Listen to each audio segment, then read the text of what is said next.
If you like to talk to tomatoes.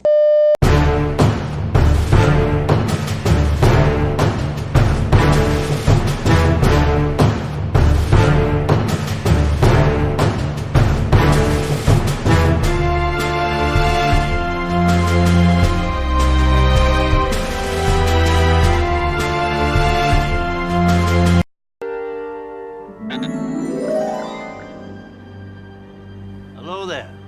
This is Tim, the Northern Pastor, and I wanted to talk to you today about Veggie Tales. Now, a little disclaimer, I actually like Veggie Tales. I buy their videos for my kids. I watched Veggie Tales when I was in youth group. I love silly songs with Larry. I went to see Jonah in the theater.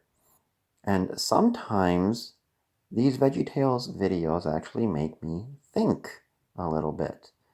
And as you might know, Veggie Tales was sold several years ago to NBC and Netflix. I can't remember which one. And it's since become a shell of its former glory. I mean, really, look at them.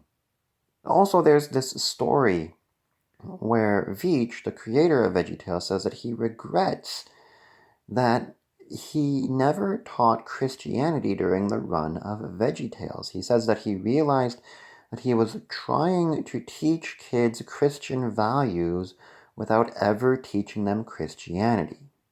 And Veggie Tales shows us something that many of us never learn. You don't make better Christians by teaching them the law, by teaching them values, by teaching them that they are to do something better and that they have to be better people. Yes, you might make them better people. You might make good people, and they might do it. Yeah. But they're not really going to be Christians. Either they're going to be proud that they have better values than others, being self-righteous, saying that they don't need God, they don't need Jesus or any kind of help, they don't need to say that they're sinners, or on the other hand, they're going to be driven to despair, right? They try to have these better values, but they just see that they're never as good as others, as that they're never as good as those proud people that we talked about earlier. Right? They know that they fail, and yet they have no idea how to deal with it.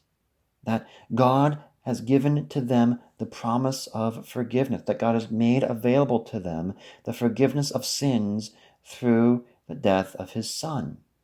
And that's that's the frustrating thing. Because so often Veggie Tales come so close to saying it. They come so close to talking about Jesus and the promise of forgiveness that he has.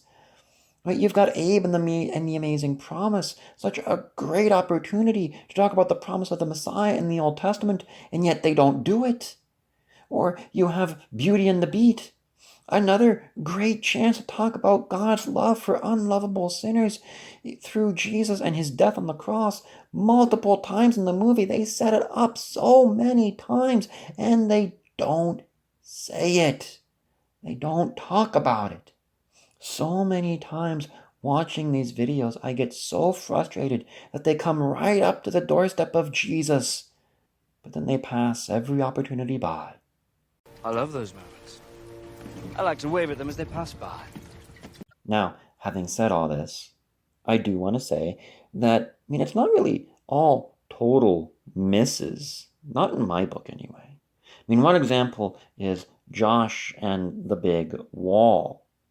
As when we see the people going around the city of Jericho, we're also seeing the Jerichite, Jericonians, whatever. They're throwing slushies over the wall onto the people as they walk.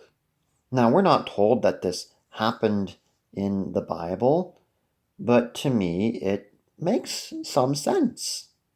Because if I have a people outside of my city who are intent on conquering my city, I'm going to stand up on that wall and I'm probably going to tell them to stop.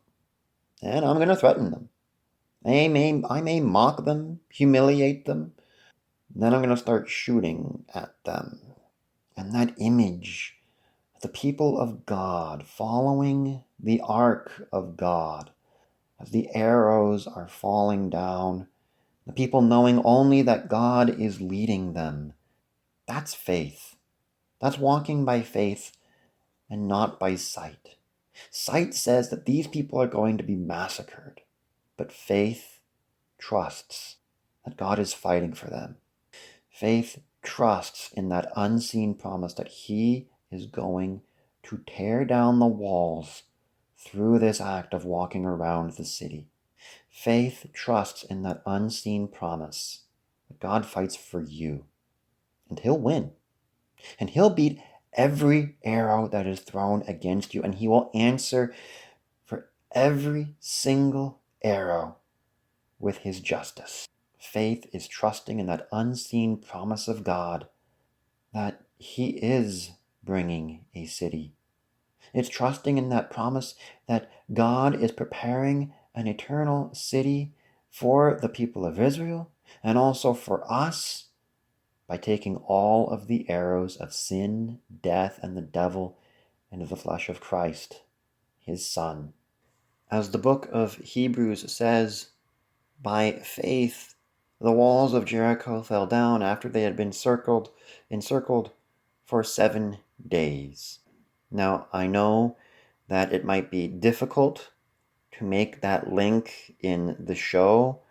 It's going to be hard to express that to kids, but I mean, they get so close to talking about Jesus, and it's not there.